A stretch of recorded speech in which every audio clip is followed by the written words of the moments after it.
বাড়িতে প্রত্যেকবার প্রদীপ এই বাড়ির বউয়েরাই জ্বালায়। প্লিজ দিদি, বাড়ি ফিরে আসো দিদি। তোমাকে ছাড়া এই দীপাবলি সম্পূর্ণই হবে না। কবিতা, আমি তোমায় কতবার বলেছি আমি ওই বাড়িতে ফিরে যাব না। এই কদিনে তুমি কতবার আমায় ফোন করে বাড়ি ফিরতে বলছো আমায়, কিন্তু আদেশ এতদিনে একবারও জিজ্ঞেস করেনি যে আমি কবে বাড়ি ফিরে আসছি। এটার মানে কি কবিতা? ও আর চায় না যে আমি বাড়ি ফিরে যাই। আর তুমি? এরকমটা নয় দিদি, আসলে বাড়ির পরিবেশটাই এখন এমন যে আদর্শ দাদা তোমাকে ফোন করে উঠতে পারেননি। তুমি একবার প্রথম পদক্ষেপ নিয়ে দেখো না দিদি। সেটাও আমি করে দেখেছি কবিতা, তোমার কথা মতো। আমি ওর সাথে দেখা করতে পুলিশ স্টেশন গেছিলাম, কিন্তু অপমানিত হয়ে ফিরতে হয়েছে। কারণ মীরা আগে থেকেই ওখানে ছিল। তাহলে আমি কেন ফিরবো ওই বাড়িতে, যখন আদেশের আমার সাথে আর কোনো সম্পর্কই নেই? হ্যাঁ, তাহলে দিদি,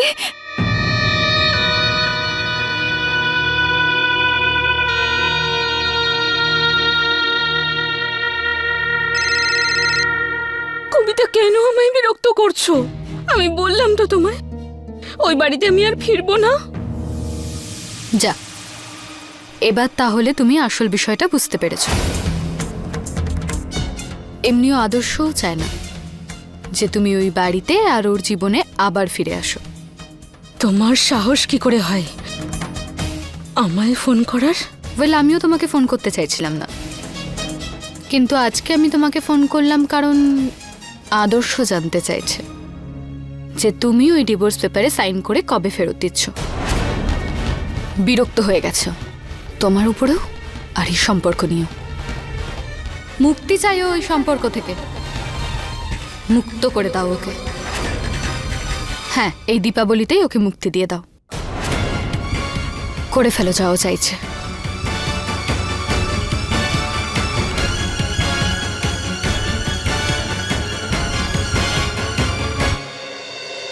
বলছি যে সত্যি বলতে কি, আমার সত্যি এটা বিশ্বাস হচ্ছে না যেই ব্যবসার পেছনে এত বছর পরিশ্রম করলাম, আজ আমার উপস্থিতিতে আমার চোখের আড়ালে গিয়ে এত বড় একটা ভুল কাজ হলো, ভেজাল দেওয়া হলো। বিশ্বাস তো আমিও করতে পারছি না যে সংসারটা আমার গোটা জীবন দিয়ে তৈরি করেছি, এই বাড়ির এক এক বৌমাকে নিজে পছন্দ করে এনেছি, তার মধ্যে একজন বৌমা এই বাড়ির ভিত নড়িয়ে দিয়েছে। আসলে কি মনে হচ্ছে জানো, আমরা দুজনে একই পথের পথিক। আমাকে বাবার মান সম্মান সব বাঁচাতে হবে, আর তোমাকে শক্ত করে সংসারের হাল ধরতে হবে, যাতে কোনো ঝড় ঝাপটা কোনো ক্ষতি না করতে পারে। শোনো, এটা আমাদের কাছে একটা পরীক্ষার মুহূর্ত। তুমি এই সংসারটা সামলাও, আর আমি আমার কাজটা সামলাচ্ছি, আর তার সাথে সাথে ব্যবসাও।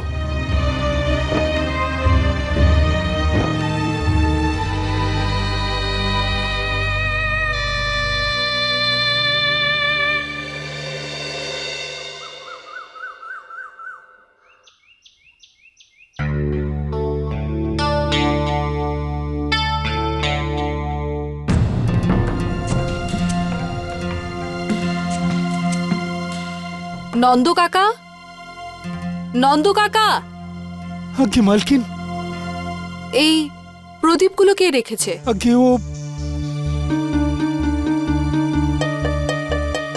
এই বাড়ির ছোট বউ রেখেছে মা।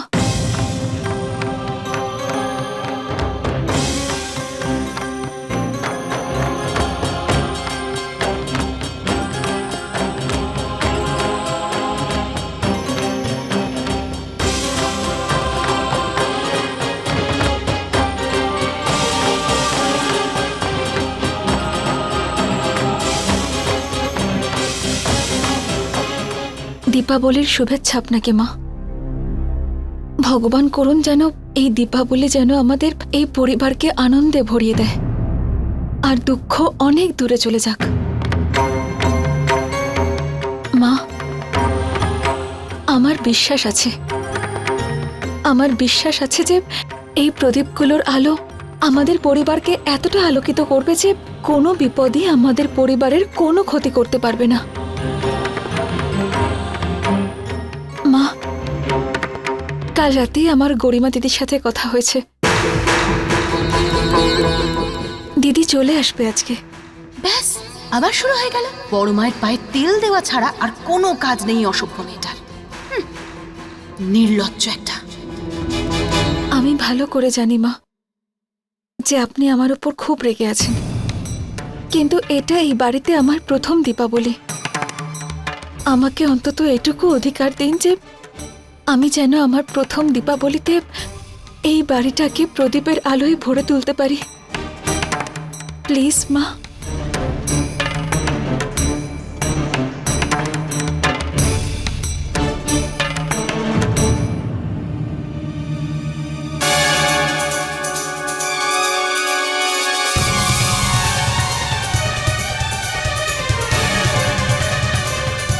গরিমা, আমি বলেছিলাম না মা, গরিমা দিদি আজকে চলে আসবে।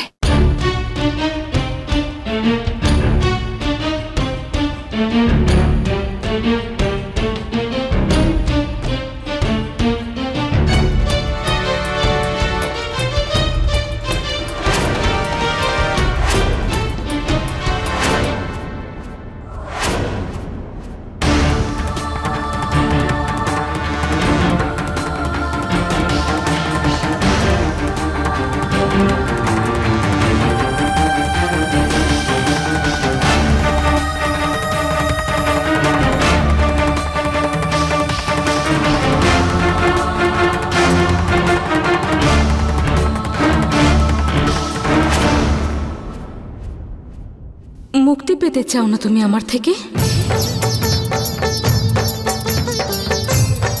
তাহলে আজ আমি তোমায় মুক্তি দিতে এসেছি।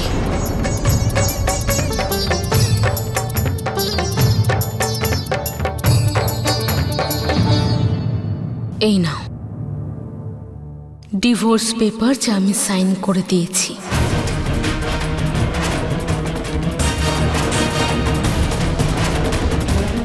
এখন তুমি সম্পূর্ণরূপে স্বাধীন।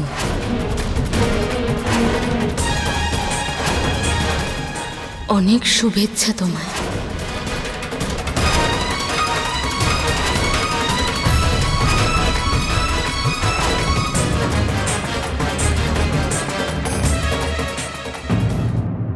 এই মুহূর্তে গোটা পরিবারকে একসঙ্গে এই পরিস্থিতির মোকাবিলা করা উচিত বৌদি, কিন্তু আমি তো দেখছি এই পরিবারটা ভেঙে যাচ্ছে। এই পরিবারের সমস্ত দায়িত্ব তোমাকে দেওয়া হয়েছিল বৌদি, সেই বিশ্বাসের সঙ্গে যে তুমি থাকতে কোনোদিন কোনো ভুল হবে না।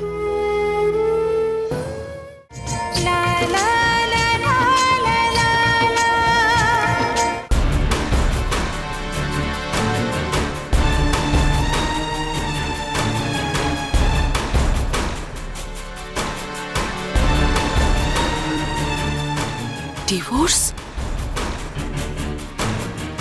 গরিমা দিদি, তুমি দাদার থেকে ডিভোর্স চাইছো?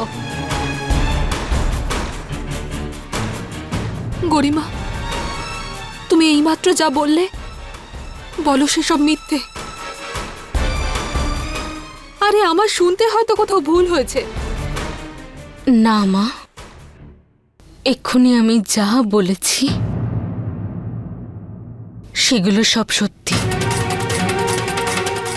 আমি আদেশের সঙ্গে আর এক মুহূর্তও থাকতে পারবো না। আমি ওর থেকে আলাদা থাকতে চাই। এসব কি পাগলামি গরিমা? আরে ঝগড়া তো সব স্বামী স্ত্রীর মধ্যেই হয়, কিন্তু বসে কথা বলে আলোচনার মাধ্যমেই সমস্যার সমাধান হয়।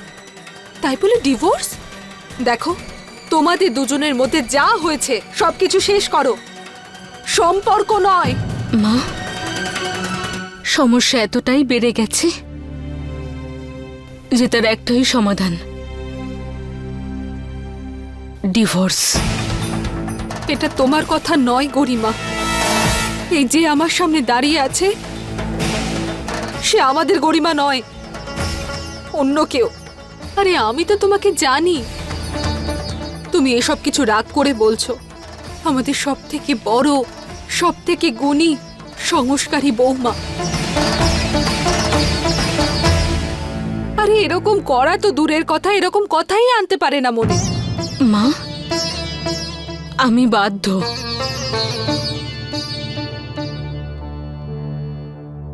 গরিমা, যেরকম পুজোর আগে ঘরদোর পরিষ্কার করে আবর্জনা বের করে দেওয়া হয়, তোমার মনেও যা আছে সবকিছু বের করে দিয়ে নতুন করে শুরু করো না।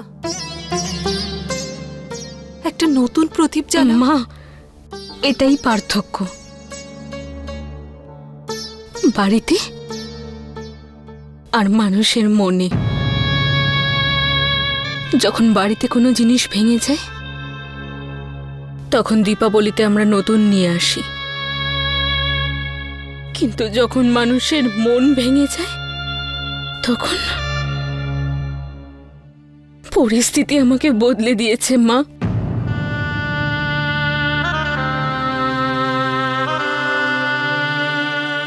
পরিস্থিতি নাকি কারো সঙ্গদোষে সব হচ্ছে দিদি?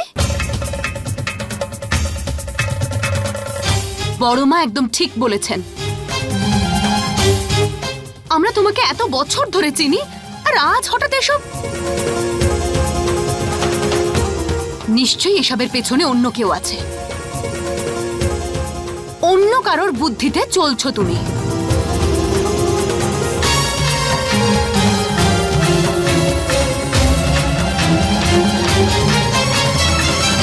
যদি একবার তুমি তোমার সমস্যাগুলো কবিতাকে বলার পরিবর্তে আমাকে বলতে পারতে, তাহলে আজ হয়তো এভাবে ডিভোর্সের পরিস্থিতি আসতো না।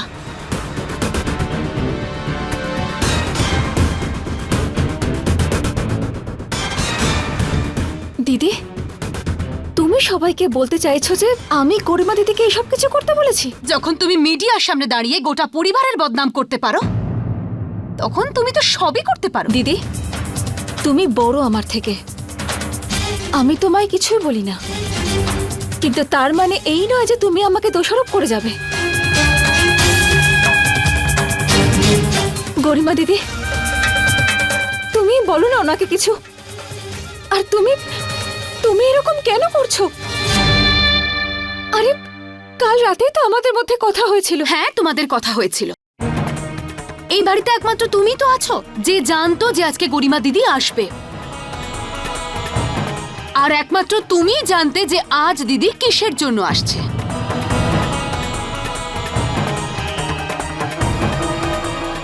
বোকা বানানোটা বন্ধ করো।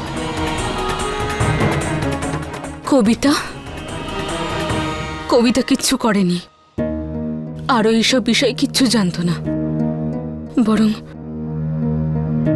বরং আমি তো ওর কাছে কৃতজ্ঞ যে ও আমায় জীবনটাকে দেখার আর এগিয়ে যাওয়ার নতুন একটা রাস্তা দেখিয়েছে।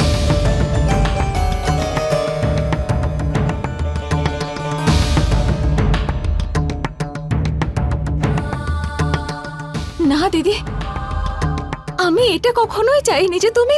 গরিমা দিদি এক্ষুনি যা যা বললো এখান থেকে তো পরিষ্কার বোঝাই যাচ্ছে যে সব কিছুর পেছনে তোমার ষড়যন্ত্র কাজ করছে। তাহলে এবার কি বলবে তুমি? চুপ করো তুমি দিদি, কি সব বাজে বকছো? বাজে কথা তুমি বলছো। আরে রোজ রোজ নতুন নাটক। জীবনটা জ্বালিয়ে দিয়েছো তুমি, বাইরের লোকেদের উস্কাচ্ছ তুমি, এই পরিবারের মান সম্মান তুমি নষ্ট করে দিলে, আর আমি কথা বলবো না? চুপ চুপ করো তোমরা দুজন। নিজেদের ঘরে যাও। আমি বললাম ভিতরে যাও।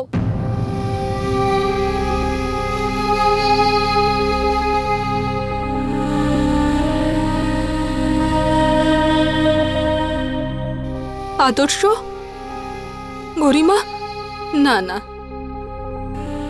এটা হতে পারে না। কোনোদিনও না। এসব কি বৌদি? তুমি কি এসব ব্যাপারে সত্যি কিছু জানো না?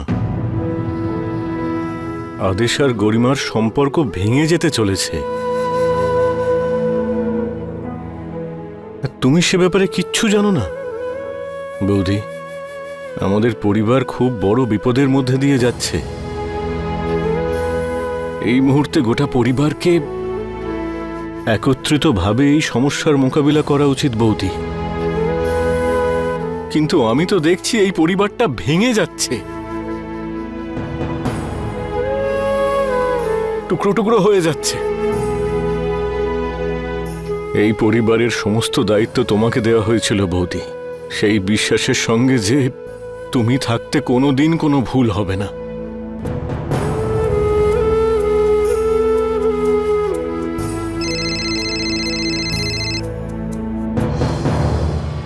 হ্যাঁ গোরাল বাবু, হ্যাঁ আমি জানি যাওয়াটা দরকারি। হ্যাঁ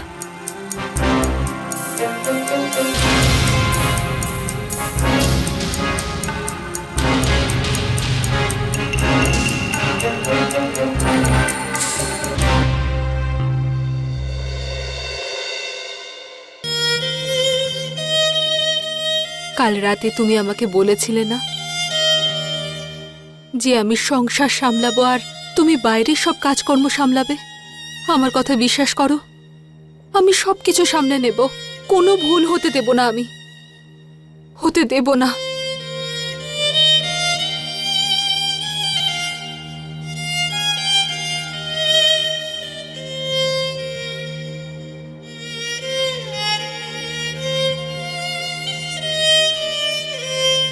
আদর্শ, গরিমা, বলো বলো আসল ঘটনা কি?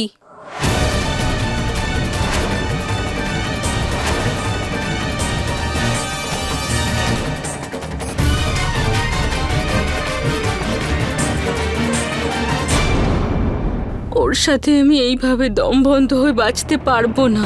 ঠিক আছে, তুমি যখন সবটাই ঠিক করে ফেলেছো তাহলে আমিও রাজি। আদর্শ,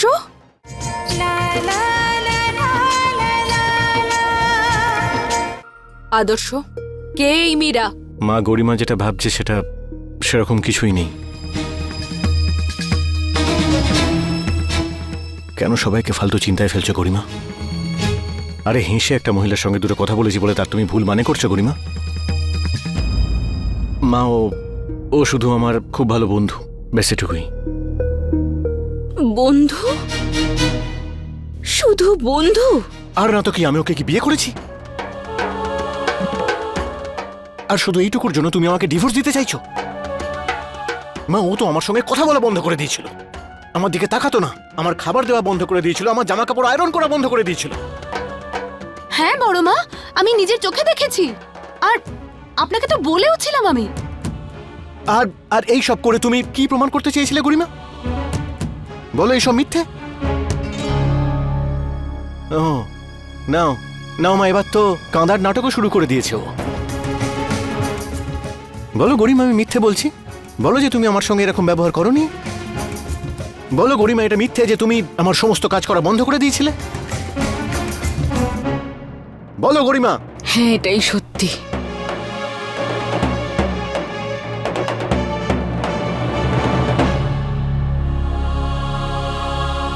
আর না, আমি তোমার জন্য কাঁদবো আর আদেশ, কারণ কাঁদা তার জন্যই যায় যার সাথে কোনো সম্পর্ক থাকে, আর আমাদের সম্পর্ক তো ভেঙেই গেছে। দিদি, তুমি বুঝতে পারছো যে তুমি কি সব বলছো? আরে দিদি, তুমি একবার ভেবে তো দেখো যে কি করতে চলেছো তুমি। অনেক ভেবে চিন্তে এই সিদ্ধান্তে পৌঁছেছি আমি যে ওর সাথে থেকে আমি আমার আত্মসম্মানে আর আঘাত করতে পারবো না। ওর সাথে আমি এইভাবে দম বন্ধ হয়ে বাঁচতে পারবো না।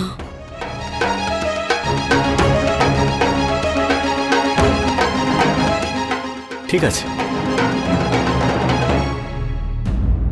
তুমি যখন সবটাই ঠিক করে ফেলেছো তাহলে আমিও রাজি। আদর্শ, আরে মা, গরিমার মাথা খারাপ হয়ে গেছে। যে মহিলা কোনোদিন আমার বিরুদ্ধে কথা বলেনি সে আজ আমার সঙ্গে এরকম ভাবে কথা বলছে। ও শিখা একদম ঠিক কথা বলেছে, একদম ঠিক বলছে শিখা। এই সমস্ত ব্যাপার ওর মাথায় কবিতা ঢুকিয়েছে।